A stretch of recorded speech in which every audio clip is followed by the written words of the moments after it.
Good evening. তো আজকে বিকালে চলে এসেছিলাম একটা দারুণ জায়গা। দেখুন কি সুন্দর জলের স্রোত বয়ে চলেছে, তার সাথে সূর্যি মামা পাটে বসেছে। যেতেই চলেছে সূর্যি মামা ঘরে ফিরে। তো একটা নৌকা দেখছি ওই পার থেকে আসছে এই পারে কিছু লোক অপেক্ষা করছে ওই পারে যাবে বলে। এই যে ইনিও বসে রয়েছে, ওই পারে যাবে। আরও কিছুজন নৌকা আসা দেখে নেমে যাচ্ছে ওই পারে যাবে। আমিও আজকে ওই পারে যাব, তাই নৌকায় চড়ে বসলাম। কি দারুণ লাগছিল চারদিকের দৃশ্যগুলো শীতের দিনে। আর এই রকম পড়ন্ত সূর্যের আলো যদি গায়ে লাগে আর কি চাই, খুব সুন্দর লাগছিল। আমি আজকে চলে যাচ্ছি একটা দারুণ সুন্দর গ্রাম। তো কি বলবো, এই গ্রামের সৌন্দর্য তো আপনারা দেখতেই পাচ্ছেন। যত ভেতরে যাব আরও সৌন্দর্য যেন বাড়বে। আমার পাশেরই একটা গ্রাম, চারদিকে গঙ্গা দ্বারা ঘেরা, মাঝখানে একটা ছোট্ট গ্রাম। তবে এখানে জীবনযাপন করা কিন্তু অতটা সহজ নয়। বর্ষাকালে ভরে যায় পুরো পানায়। তো তখন পাড়াপাড়ের খুব অবস্থা বেহাল হয়ে পড়ে। স্কুলের বাচ্চা থেকে কলেজ পড়ুয়া, তার সাথে যারা বাইরে কাজ করে এবং যাদের চিকিৎসার দরকার হয়, নানা রকম জিনিসের দরকার হয়, তাদের পার হয়ে যেতে বেশ তখন ঝঞ্ঝাটে পড়তে হয়। পানার জন্য মোটেও পার হওয়া সম্ভব হয় না। খুব কষ্ট করে নৌকার মাঝি পানা ঠেলে তাদের পার করিয়ে দেয়। তো এখন যখন শীতকাল, আমি কোনো সমস্যা ছাড়াই পার হয়ে চলে এসেছি এই গ্রামে।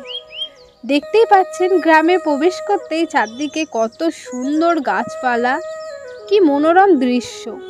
যদি গ্রাম ভালোবেসে থাকেন আপনারা, এই ভিডিওটা আপনাদের জন্য। এত সুন্দর একটা গন্ধ আসছিল আমার নাকে ভেসে, মানে কি বলবো, কিছু বলার নেই। মাথার ওপর সূর্যটাও বেশ সুন্দর লাগছে। একটা আলাদাই মনোরম পরিবেশ তৈরি করেছে সূর্যর আলোতে। এই রাস্তাগুলো দেখুন কি সুন্দর এঁকে বেঁকে যাচ্ছে, বেশ সরু রাস্তা। একদিকে বাড়ি রয়েছে, তার সাথে রয়েছে কিছু চাষের জমি। তো যত ভেতরের দিকে যাব আরও চাষের জমি বাড়বে। এখানে ছোট ছোট ধানের বীজ দেওয়া হয়েছে, এদিকে সর্ষে ফুল রয়েছে। এখানে কিছু বাড়ি রয়েছে, বাড়িগুলো কিন্তু একটু উঁচুর দিকে। রাস্তাটাও আস্তে আস্তে উপরের দিকে উঠছে, আপনারা হয়তো বুঝতেই পাচ্ছেন। মনে হচ্ছে যেন পাহাড়ি এলাকায় চলে আসলাম। আর কি চাই, বাড়ির কাছে যদি এরকম পাহাড়ি এলাকার ফিল পাওয়া যায় তো দূরে গিয়ে কি হবে। চলে আসুন একদিন বাড়ির কাছে। আর এখানে পিকনিক করার মতো জায়গার কিন্তু কোনো অভাব নেই। দারুণ দারুণ জায়গা রয়েছে, আপনারা সেখানে পিকনিক করতে পারেন। তো এই রকম রাস্তা দিয়ে যেতে যে কি ভালো লাগে, এটা যারা আর এসে না দেখে তারা বুঝতে পারবে না। তো আপনারাও একদিন আসুন না, ঘুরে যান এই গ্রামটা থেকে। এই গ্রামটার নাম পানপাড়া। তবে এখানে পানের চাষ কিন্তু হয় না, এমনি এই জায়গাটার নাম অন্য কোনো কারণে রাখা হয়েছে পানপাড়া। তো বেশ সুন্দর লাগছিল এই গ্রামটা, আমার চোখে অতুলনীয় লাগছিল। সূর্যের আলোটা যেন আমাকে আরও এই গ্রামের সৌন্দর্যটা বাড়িয়ে দিয়েছে। সাথে রয়েছে এখানের ছোট্ট ছোট্ট পুচকে পাচকারা, তারাও বেশ সুন্দর মিশুকে, কথাবার্তায় একদম পটু। তো যাই হোক, গ্রামে ঢুকতেই প্রথমেই এখানে একটা মেলা হচ্ছে, কীর্তনও হচ্ছে। তো এখানে আমি আসবো, রাতে আসতে হবে এই জায়গাটা ঘোরার জন্য। তো আমি একদিন রাতের বেলা এসে আপনাদের এইখানটাও ঘুরিয়ে দেব। তো দেখতেই পাচ্ছেন খুব সুন্দর সুন্দর এখানে ছোট্ট ছোট্ট পুকুরও রয়েছে কিন্তু। আবার এই গ্রামটার চারদিক গঙ্গা দ্বারা ঘেরা, মানে জলের কোনো অভাব নেই। আর এই জায়গাটা দেখুন, শুকনো গাছের ফাঁক দিয়ে সূর্যটা কি অসাধারণ লাগছে, পুরো যেন সেই রূপকথার গল্পের মতো। এই গ্রামটার সৌন্দর্য মানে মুখে বলে বর্ণনা করা যাবে না, নিজের চোখে দেখে আপনাকে সৌন্দর্যটা গ্রহণ করতে হবে। রাস্তায় রয়েছে একটা গাড়ি, আমি গাড়িটা কি করে এখানে আসলো সেটা ভাবতেই আমি জানতে পারলাম এখানে আসার জন্য অন্য দিক দিয়ে আর একটা রাস্তা রয়েছে, সেখানে একটা ছোট্ট ব্রিজ করা রয়েছে, যার সাহায্যে এই গ্রামে প্রবেশ করা যায়। গাড়ি, ছোট ট্রাক্টর, লরি, ছোট ধরনের, তো সেই রকম ধরনের গাড়িগুলো পার হয়ে আসতে পারে। বেশি বড় গাড়ি সেই ব্রিজে ভার নিতে পারে না। তো ওদের চলার মতো সব কিছুই হয় ওই দিক দিয়ে, কিন্তু সেটা বহু ঘুরে। একদম চাষের জমিতে চলে এসেছি। আর এখানে দেখুন ছোট্ট ছোট্ট পেঁয়াজের গাছ লাগিয়েছে। পেঁয়াজের গাছগুলো সবেই বেরিয়েছে, মানে পেঁয়াজ কেটে কেটে লাগালে তবে বেরোয় গাছ। আর দেখুন এই গাছগুলো সবেই বেরিয়েছে, একদম ছোট্ট ছোট্ট রয়েছে। আপনারা তো জানেন পেঁয়াজে একটু জল পড়লেই কিন্তু পেঁয়াজ তাড়াতাড়ি নষ্ট হয়ে যায়, তার জন্য চাষের জমিটা কিন্তু একদমই শুকনো। আর এই যে কাকতাড়ুয়া, কাকতাড়ুয়া দেখেছেন আপনারা সামনাসামনি কোনো দিন? তো এইটা দেখুন কাকতাড়ুয়াটা খুব সুন্দর করেছে এই জমিতে। আর এই জমিটা হচ্ছে বেগুনের।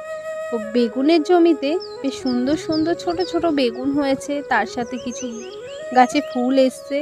আর বেগুন গাছগুলো খুব সুন্দর লক লক করছে। একজন দেখলাম চাষি সার দিচ্ছে এখানে, চলুন একটু কাছ থেকে দেখে আসি। তো এখানে একটা গ্রামের বাচ্চাও রয়েছে, আমার সাথেই রয়েছে ও বেশ সুন্দর। আর এই যে চাষিটা গাছগুলোতে সার দিচ্ছে। তো আপনারা যখন সবজি, টাটকা সবজি খান তো ভালো করে সেটাকে অবশ্যই ধুয়ে খাবেন, কারণ এই সারগুলো শুধু গাছেই না ফলেও পড়ছে, তো একটু সাবধানে খাবেন। তো চাষিটা খুব সুন্দর করে তার গাছগুলোতে সার দিয়ে দিচ্ছিল। তারপরে চলে আসলাম, এই মাচাগুলো করা হয়েছে পটলের জন্য। তো এখানে ছোট ছোট দেখুন পটল গাছ রয়েছে। পটল গাছগুলো সবে বেরিয়েছে, আস্তে আস্তে এই দড়িগুলো ধরে ওপরে উঠবে এবং পুরো মাচা ভর্তি হয়ে যাবে। আর এই মাচাগুলোই এইরকমভাবে কাঠি বা বাঁশ দেওয়া হবে যাতে গাছগুলো নিচে না ঝুলে পড়ে। এটা পটলের জমি। তারপরে এদিকে রয়েছে কিছু সিম গাছ। তো সিম গাছগুলো বেশ সুন্দরভাবে রয়েছে। আর এখানে রয়েছে কিছু শশা গাছ। তো শশা গাছের দেখুন মাচাটাও কিন্তু একই স্টাইলে করেছে, বেশ সুন্দর লাগছে। আর একটাও কিন্তু শশা ধরেনি এখনও, গাছগুলো সবেই হয়েছে। হয়তো কোনোটায় ফুল এসছে, কোনোটায় ফুল আসতে চলেছে, এই রকম ধরনের পরিস্থিতিতে রয়েছে। আর এইগুলো রয়েছে বরবটি গাছ। বরবটি খান তো আপনারা, সেই বরবটিই গাছ এগুলো, লতাপাতা গাছ, তবে এগুলো কিন্তু মাচায় ওঠে না, ছোট ঝোপ মতো হয়ে থাকে। আর দেখুন আর একটা পুকুরও আমার চোখে পড়ে গেল, বেশ এই পুকুরটাতেও বেশ ভালো জল রয়েছে। আর এখান থেকে শুনতে পেলাম ওখানে নাকি মাছও রয়েছে কিছু। তো জল যখন বাড়ে তখন মাছ আরও বেশি বাড়ে। তো এই যে সর্ষের জমির পাশ দিয়ে আমি চলে যাচ্ছি আরও ভেতরে, আর দেখব ভেতরে আর কি কি চাষ হয়েছে। এগুলো কিন্তু সব ফুলকপি গাছ, ছোট ছোট ফুলকপি গাছগুলো লাগানো হয়েছে। আর তার পাশেই রয়েছে এগুলো মটরশুঁটি গাছ। তো মটরের ফুলগুলো দেখেছেন কি সুন্দর পায়না ফুল কালারের, গাছগুলো বেশ লক লক করছে, সবেই গাছগুলো বেরিয়েছে। মটরশুঁটি কী করে চাষ হয় জানেন তো?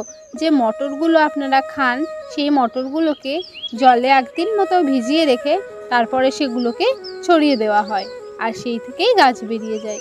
আর এখানে দেখুন কত ধনেপাতা গাছ হয়েছে, ঝোপ ঝোপ হয়ে প্রচুর ধনেপাতা গাছ বেরিয়েছে। ধনে চাষেরও একই পদ্ধতি, গোটা ধনে জলে ভিজিয়ে রেখে তারপরে ছড়িয়ে দিতে হয়। আর এগুলো সব মূলো গাছ, চলুন একটা কাছ থেকে দেখিয়ে আনি আপনাদের। তো এটা সাদা মূলো গাছ, খুব সুন্দর মূলোগুলো হয়েছে এবং একটু একটু করে ওপরের দিকে উঠেও এসছে।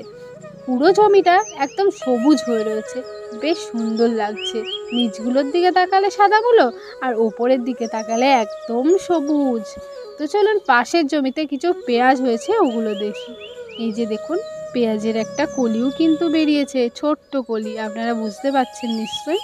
তো এটাই আস্তে আস্তে বড় হবে, আর পেঁয়াজ কলিগুলো এরকমভাবে একটা একটা করে গাছ থেকে কেটে নিয়ে আপনাদের জন্য বাজারে বিক্রি করে দেবে। তো নিচে পেঁয়াজও হবে, পেঁয়াজ গাছগুলো মরে যাওয়ার সময় তখন তুলে নিলেই ভেতরের নিচে যে পেঁয়াজটা হয়েছে সেটা একদম রেডি হয়ে যায়। এগুলো রয়েছে বরবটি গাছ। তো অনেক বরবটি গাছ রয়েছে। আর এই দিকে যে ঝোপ ঝোপ গাছগুলো দেখছেন এগুলো হচ্ছে বিন গাছ, যেগুলো আপনারা রাইসে দিয়ে খান, নানান রকম পদই করেন। তো দেখতেই পাচ্ছেন ছোট্ট ছোট্ট হয়েছে, বেশ সুন্দর লাগছে। আরও হয়েছে, অনেক গাছেই হয়েছে। তো কিছু গাছে এখনও ফুলও রয়েছে, হবে। গাছগুলো সবেই লাগানো হয়েছে দেখেই বোঝা যাচ্ছে।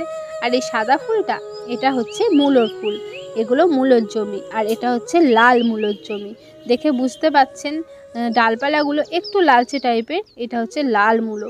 আর তার পাশে এগুলো হচ্ছে মুসুরি গাছ, যে মুসুরির ডাল আপনারা খান সেই গাছটা। তো কাছ থেকে একটা দেখাই, ফল এখনও আসেনি, ফল আসলে আপনাদের দেখালে আরও ভালো করে আপনারা বুঝতে পারতেন। এগুলো কিন্তু মুসুরির যে ডাল খান সেই গাছ।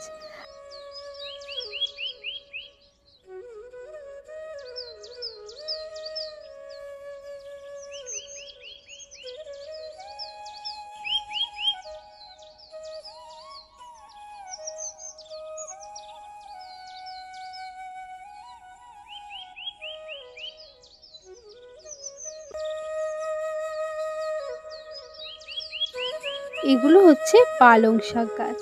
পালং শাক খান তো সেই গাছ এগুলো। আর পালং শাক গাছের পাশে যে ছোট ছোট গাছগুলো রয়েছে ওগুলো কিন্তু ওলকপি গাছ। তো এখানে দেখছি না, এখানে পালং শাক গাছই রয়েছে, আর ওলকপি গাছটা ওই দিকটায় ছিল। আর এগুলো শীষ পালং, এই যে দেখুন কি সুন্দর সুন্দর শীষ বেরিয়েছে, এগুলো হচ্ছে শীষ পালং। আসলে পালং গাছ একটাই, যেগুলো শীষ না বেরোয় ততক্ষণ পাতা পালং হিসাবে বিক্রি হয়, আর শীষটা যখন গাছটা বয়স হয়ে যায়, শীষ বেরিয়ে ওঠে, তখন সেটা শীষ পালং। আর এই যে এগুলো গাঁদা ফুল গাছ, আর তার সাথে এখানে একটা ফুলকপি গাছ।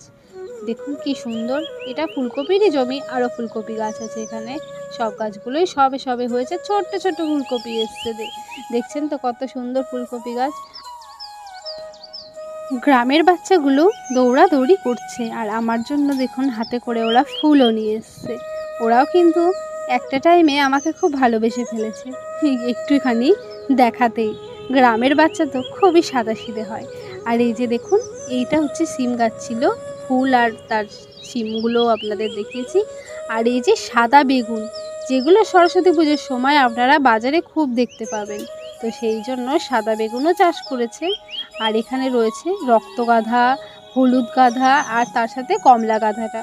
তো রক্তগাঁদার জমিটা আমি কিন্তু এই প্রথম দেখলাম, আগে কিন্তু আমি দেখিনি। ফুলগুলো কিন্তু খুব সুন্দর হয়েছে। আমি তো লোভ সামলাতে না পেরে কটা ফুলও তুলেই নিলাম। দেখুন ফুলগুলো কি সুন্দর লাগছে।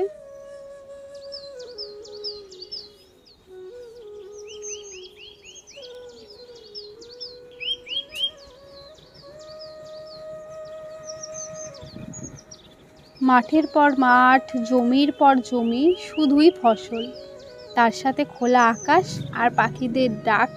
আর সূর্যি মামাটা এখন একদমই ছোট্ট হয়ে গেছে, লাল হয়ে রয়েছে, দেখতে খুব সুন্দর লাগছে, পুরো যেন কমলা লেবু, বেশ সুন্দর লাগছে। আর এই যে দেখুন এখানে কি হয়েছে, এখানে জানেন তো ধানের চারা দেওয়া হয়েছে, ধানগুলোকে ছড়িয়ে দেওয়া হয়েছে জলে, গাছগুলো বেরিয়েছে যে চাপা দিয়ে দেওয়া হয়েছে, যাতে ধানের ডগাগুলো না পুড়ে যায়, গাছটাও ভালো করে বাড়ে।